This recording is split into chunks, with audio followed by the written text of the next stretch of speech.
বললেন আজকে মায়ের নাকি বিয়ে, তাই এত সুন্দর করে ফুল দিয়ে সাজানো।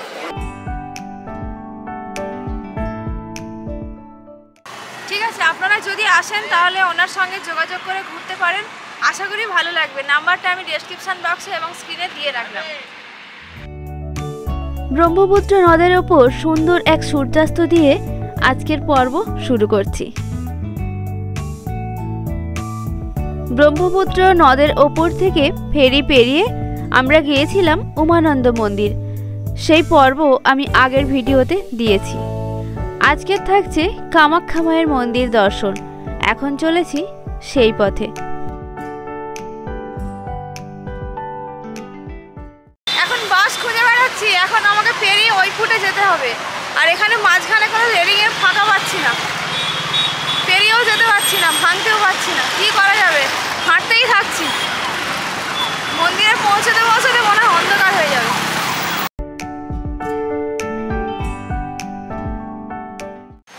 এই পাশে পেরিয়ে চলে এলাম, এবারে বাস, সঠিক বাস কিনে উঠতে হবে।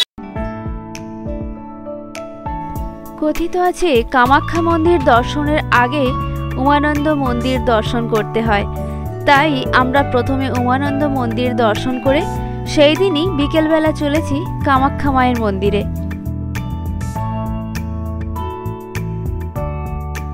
ফেন্সি ফেরিঘাট থেকে কামাখ্যা মন্দিরের দূরত্ব হলো 8 কিলোমিটার।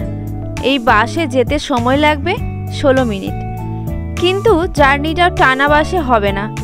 মাঝে আমাদের নার্সারিতে নামিয়ে দেবে, সেখান থেকে আরও একটি বাস কিংবা অটো নিয়ে যেতে হবে কামাখ্যা মন্দির। যখন আপনারা পল্টন বাজার থেকে কামাখ্যা মন্দির ডাইরেক্ট যাবেন, বাস ধরার জন্য আপনাকে স্টেশনের একদম সামনে লাল রঙের যে বাসগুলি দাঁড়িয়ে থাকে, সেই বাসগুলি পুরোপুরি মন্দির পর্যন্ত পৌঁছায়। যে বাসের ভাড়া লাগে কামাখ্যা মন্দির পর্যন্ত 36 টাকা। এছাড়াও আপনি অটো কিংবা 4 সিটার গাড়িতে করে মায়ের মন্দিরে দর্শনে যেতে পারেন। তাছাড়াও মাঝে একবার বাস পরিবর্তন করে দুবার অল্টারনেটে মন্দিরে যাওয়া যায়। অতএব মন্দিরে যাওয়ার জন্য আপনাকে কোনো রকম সমস্যায় পড়তে হবে না, বিভিন্ন রকম ভাবে আপনি যেতে পারেন।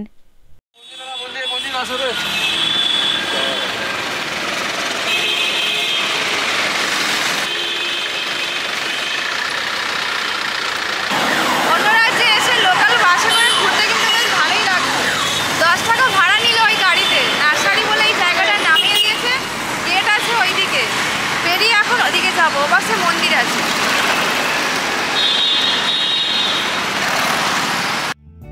বাসে করে আসার পর আপনাকে নার্সারি বলে এই জায়গাতে নামিয়ে দেবে। দেওয়ার পর রাস্তা পেরিয়ে এই গেটের সামনেই পেয়ে যাবেন ওপরে যাওয়ার জন্য অটো কিংবা বাস। মন্দিরে যাওয়ার জন্য অটো নিয়েছি, টোটাল 3 জনের ভাড়া লাগছে 50 টাকা। ওই বাস থেকে নার্সারি বলে যে স্টপেজে নামিয়েছে কামাখ্যা মন্দিরের একদম গেটে, ওখান থেকে আবার পেরিয়ে এসে রাস্তাটা ক্রস করে এই অটো নিয়েছি। অটো 3 জনের ভাড়া লাগছে 50 টাকা, মন্দির পর্যন্ত পুরো পৌঁছে দেবে। সন্ধ্যা যদিও হয়ে গেছে, আজকে দর্শন করে নিই, পরে আবার যদি কালকে সকালের সময় পাই আবার দেখা যাবে।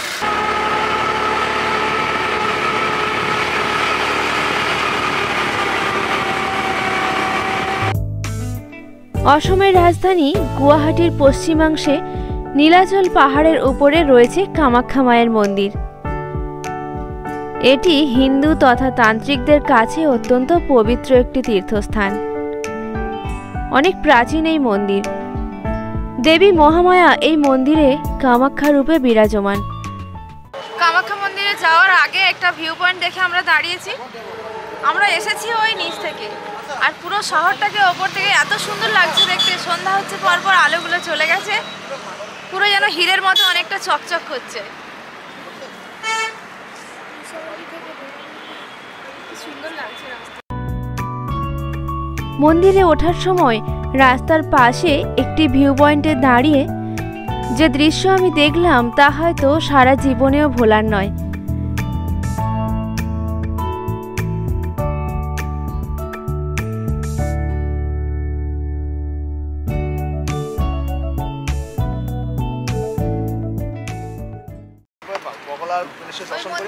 এখন বন্ধ হয়ে গেছে? ওগুলো এখন খোলা আছে, ভুবনেশ্বরের বগলা খোলা আছে।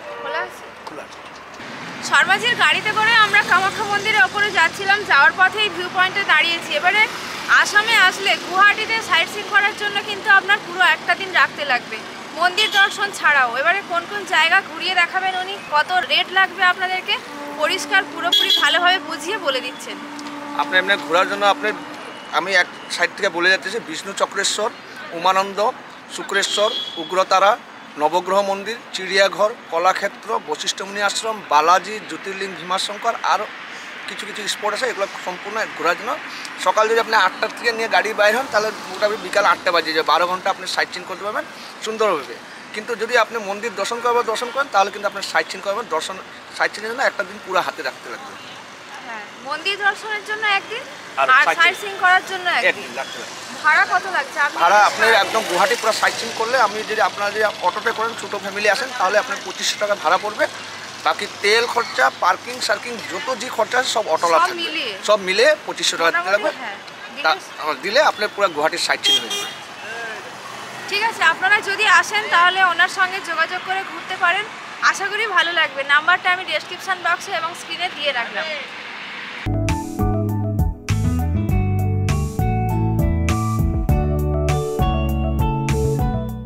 অটো থেকে আমরা নেমে পড়েছি। এখানে আসার জন্য ওই যে লাল রঙের বাসগুলো দেখতে পাচ্ছেন দাঁড়িয়ে আছে, ওই বাসে করেও আসা যেত। ওগুলো ভাড়া নেয় জনপ্রতি 15 টাকা। আমরা অনেকক্ষণ ওয়েট করেছি, আসেনি, তাই অটোতে এলাম, নাহলে ওগুলোতে করেই আসতাম। এখন হেঁটে প্রথমে বাঁদিকে যেতে হবে, গেলে মনে হয় গাড়ি আপনাকে যেখানে নামিয়ে দেবে সেখান থেকেই দেখবেন দোকানপাটের শুরু। এখানে খাবার দাবারের জন্য অনেক দোকানপাট আছে, তবে অবশ্য সব নিরামিষ খাবার। বুঝতেই পারছেন যেহেতু মন্দিরের আশেপাশে, তাই এটা স্বাভাবিক। মন্দিরে ওঠার ঠিক মুখেই দোকানপাট অনেকগুলি আছে। এখানে আপনারা সব রকম ব্রেকফাস্ট আইটেম পেয়ে যাবেন, লাঞ্চ ডিনার সবই পাওয়া যায়। ওর জন্য এক প্লেট ছোলে ভাটোরে অর্ডার দিয়েছি। সেই দুপুরবেলা ভাত খাওয়ার পরে এখনও কিছু খাওয়া হয়নি।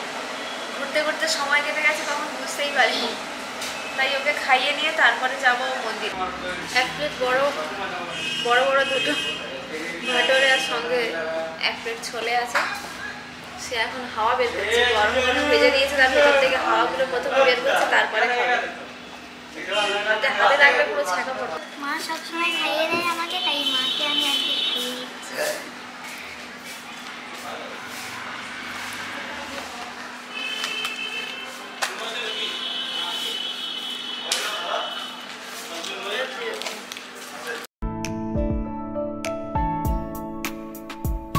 শুধুমাত্র অম্বুবাচী নয়, মা কামাখ্যার বিয়ে উপলক্ষেও সেজে ওঠে নীলাচল পাহাড়ের ওপরে এই মন্দির। প্রতি বছর অম্বুবাচী উপলক্ষে এই সতীপীঠে বিশাল মেলা বসে। 51টি সতীপীঠের মধ্যে অন্যতম হল কামাখ্যা মায়ের মন্দির।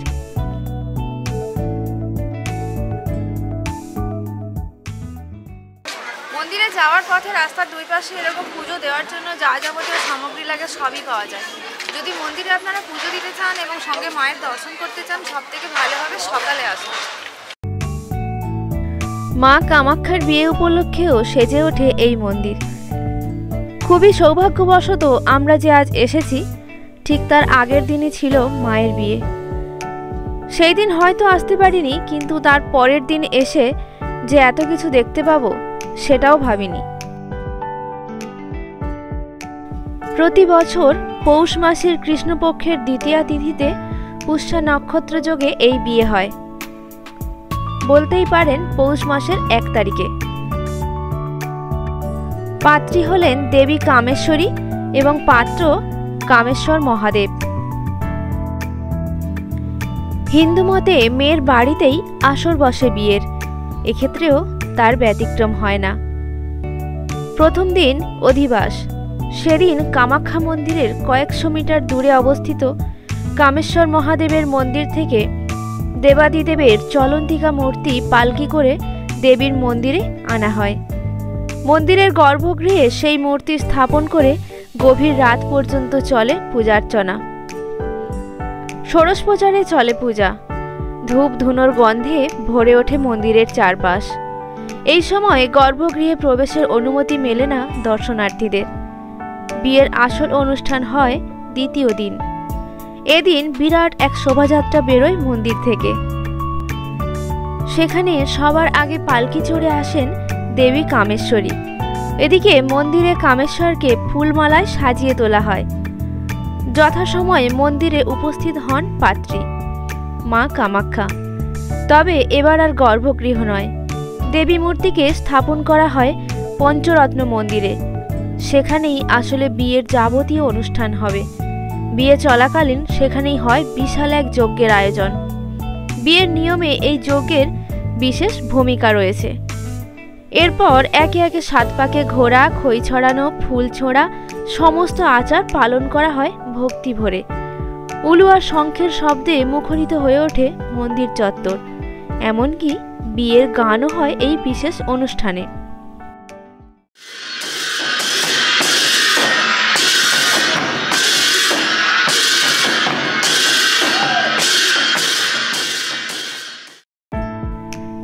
এই উৎসবের দিনে ভক্তদের জন্য বিশেষ ভোগের ব্যবস্থা করা হয়।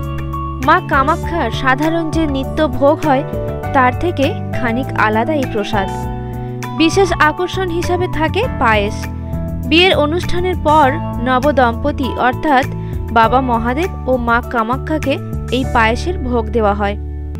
মূল বিয়ের অনুষ্ঠান হয় পঞ্চরত্ন মন্দির আর ভদ্রমণ্ডপ মিলিয়ে। বছরের অন্যান্য সময় এই বিশেষ স্থান যত্ন করে পরিষ্কার করা থাকে। ভক্তরা সেখানেও ফুল দেন। তবে বিয়ের দিন মন্দিরের সাজসজ্জাই আলাদা। সারা বছর ভক্তরা অপেক্ষায় থাকেন এই উৎসবের জন্য। অম্বুবাচী ছাড়াও এই উৎসবের যথেষ্ট আকর্ষণ রয়েছে স্থানীয়দের মধ্যে। এছাড়াও যেসব পর্যটক একবার এই বিয়ের অনুষ্ঠান দেখেছেন তারাও বারবার এই অভিজ্ঞতার সাক্ষী হতে চান। সেই সঙ্গে দেবীর মাহাত্ম্য তো রয়েছেই। ভক্তি ভরে দেবীকে স্মরণ করলে যে কোনো বিপদ থেকে মুক্তি মেলে।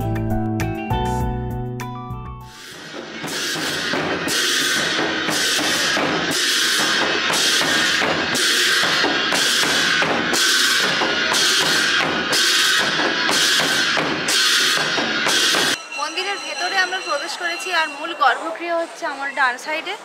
এখানে প্রবেশের জন্য ভোরবেলা থেকে এসে জেনারেল লাইনে কুপন কেটে আপনি মায়ের দর্শন করে পুজো দিতে পারেন। আর যদি প্রাইভেট লাইনে যেতে চান তাহলে 501 টাকা দিয়ে ভিআইপি লাইনে দিতে হবে। তখন গেলেও আপনাকে 3 থেকে 4 ঘন্টা লাইন দিয়ে ভেতরে দর্শন করতে হবে। মন্দির চত্বরটা খুব সুন্দর করে আলো দিয়ে সাজানো আছে। সন্ধ্যাবেলা যেহেতু আমরা এসেছি, আর এখানে একজন মায়ের ভক্তকে জিজ্ঞাসা করলাম যে বললেন আজকে মায়ের নাকি বিয়ে, তাই এত সুন্দর করে ফুল দিয়ে সাজানো।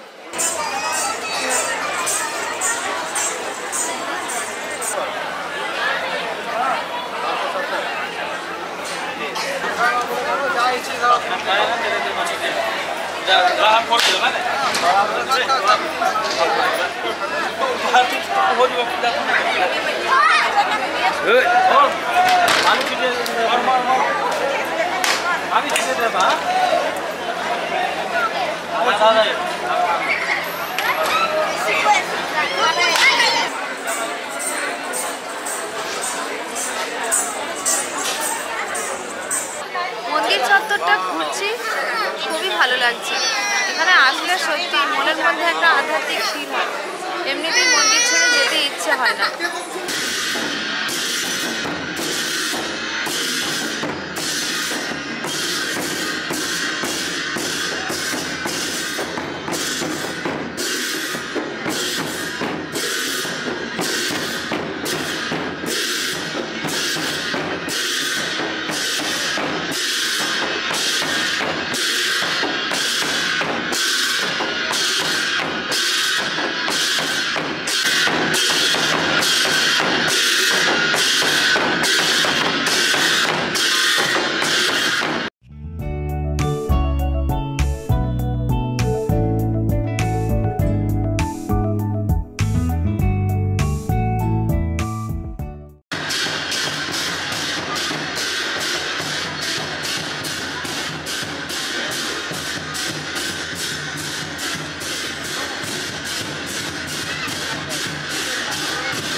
মায়ের বিয়ে উপলক্ষে মন্দিরে বিভিন্ন রকমের অনুষ্ঠান চলছে।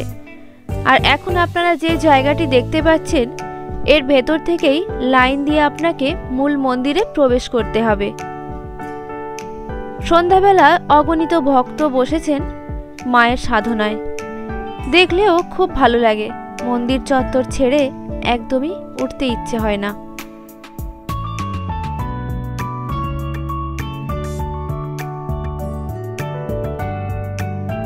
এই পায়রাগুলি হলো মনস্কামনা পূরণের পায়রা, অর্থাৎ কোনো মনস্কামনা পূরণ হলে ভক্তরা এসে পায়রা উড়িয়ে যান, যে যেমন মানসিক করেন তেমন। সেই পায়রাগুলি মন্দিরের ওপরে সারাক্ষণই বিরাজমান।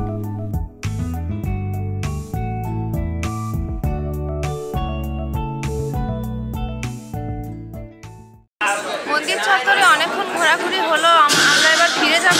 কুপন নিয়ে আপনাকে কুপন কাউন্টার বাইরে আছে, ওখান থেকে নিয়ে এখানে গেট আছে, এই গেট থেকে প্রবেশ করতে হবে। আর যদি আপনারা প্রসাদ খেতে চান, মায়ের প্রসাদ নেওয়ার কাউন্টার কোথায় সেখানে এখন আপনাদেরকে নিয়ে যাচ্ছে। চলুন।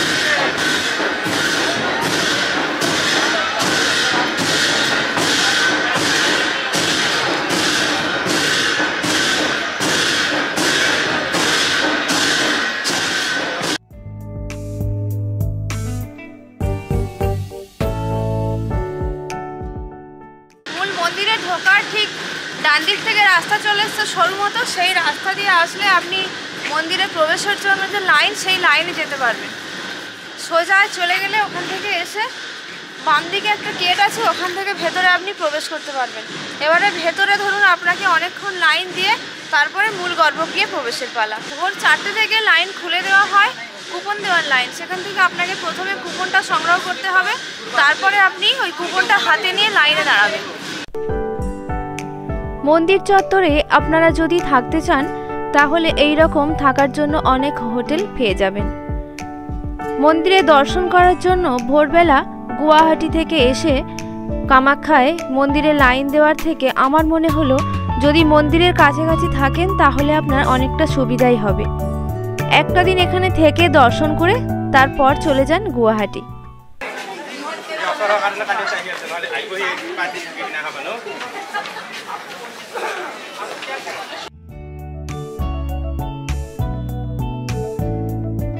মন্দিরে যাওয়ার সময় একদম বাম দিকে পড়বে এই জায়গাটি। ওপরে এখানে লেখা আছে অন্ন সেবা ক্ষেত্র, এখান থেকেই আপনাকে কুপন নিতে হবে। আমরা এখন হোটেলের দিকে ফিরে যাচ্ছি। আর এখানে একটা জিনিস দেখলাম যে আপনাকে পুজো দেওয়ার জন্য কোনোরকমভাবে কেউ কিন্তু টানাটানি করবে না কিংবা ডালা নেওয়ার জন্য বলবেও না। মন চাইলে অবশ্যই পুজো দেবেন। আশেপাশে দোকানপাট প্রচুর আছে, এখান থেকে প্রসাদ সংগ্রহ করে নিয়ে মন্দিরে যাবেন।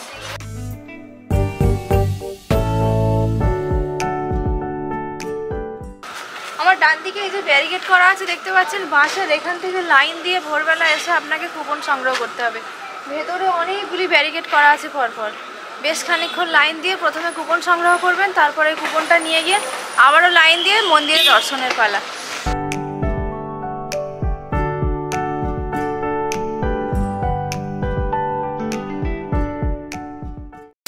মন্দিরের একদম কাছে পল্টন বাজার যাওয়ার জন্য এই লাল রঙের বাসগুলো দেখবেন দাঁড়িয়ে থাকে, সেই বাসে এখন